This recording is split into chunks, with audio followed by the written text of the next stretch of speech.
Hello, everyone. Daniel here from the Next Issue Podcast. On today's video, we'll be doing a review for Inside Out 2. This is the sequel to the first Inside Out movie from Disney Pixar, a new film from 2024, rated PG with a runtime of an hour and 36 minutes. As of the recording of this video, we have a Rotten Tomato score of 92% with an audience score of 96%, letterbox rating of 3.8. Uh, wow. I'm not really gonna get into spoilers for this film. I think you should go definitely check it out at the theaters.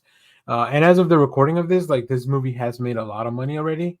So let me give you a quick synopsis, then we'll get into the review. In this film, teenager Riley's mind headquarters is undergoing a sudden demolition to make room for something entirely unexpected: new emotions.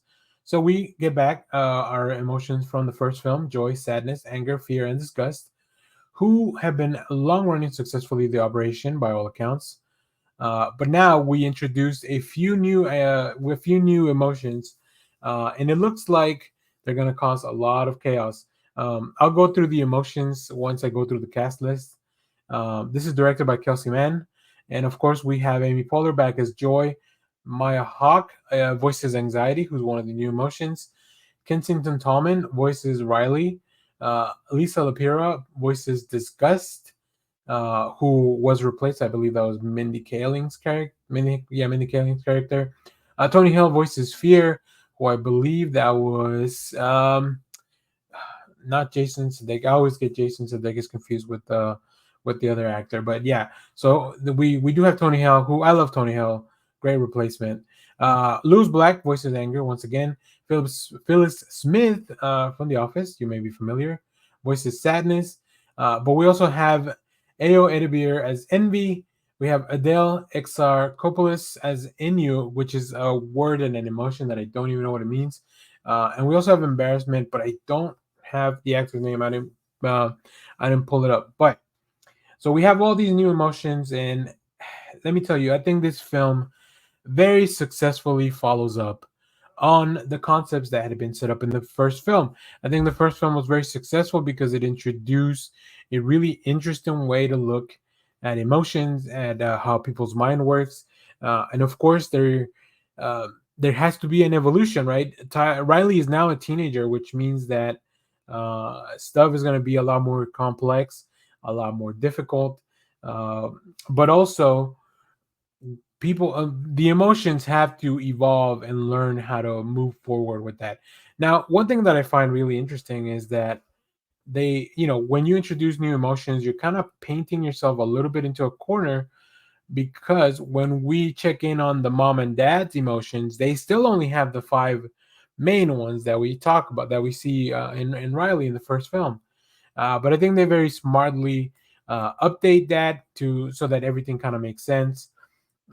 We get to explore the mind, and I think where this film really succeeds is just that making it feel relatable, that those things are like these emotions, these new emotions are a real thing that everybody has experienced and will experience, and probably generations, like it's a kind of a rite of passage to go through all those new things. Now, obviously people handle things differently, and I think that's what this film is trying to kind of also highlight. um, our our being, ourself, is kind of molded by all of our memories, all of our interactions, everything that we experience, right? All those experiences is what builds a person. And this feels like a very convoluted and maybe difficult concept to grasp, but I think the film really distills that down to the essence, to where it's entertaining to watch. This movie is full of like a lot of stuff that's really funny. I think the one thing that I really enjoyed was that we have really a two-track story, whereas with the first film, I feel like we didn't really follow Riley as much, right? Because she was a younger character, her story, her arc was maybe not as complex. But here we get to actually follow.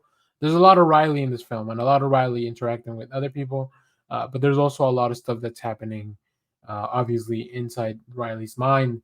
Um, I think the voice cast is excellent. Like, just everybody really honed in on the emotions.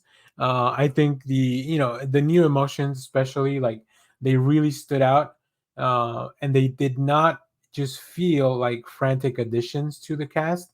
I will say I still don't fully understand what Inu is, but the film definitely tries to kind of explain it as being kind of like nonchalant or not really caring about stuff, and that may be the right way to do it. But yeah, this film is it's a whole journey. Now, as far as the looks, I think the film looks better than the first one as far as just the animation. The character designs are a little bit more evolved. Um, we also get to see this time around how the original characters, they also evolve a little bit. They're more nuanced. Their looks are a little bit different, especially as we go through the film. You can see one of the characters, like, their physical appearances changes a little bit as we go through the film, because of everything that's going on. So that's really interesting. They introduce a lot of fun concepts that happen in the mind, especially when, as Riley becomes a teenager. So yeah, this film was a lot of fun.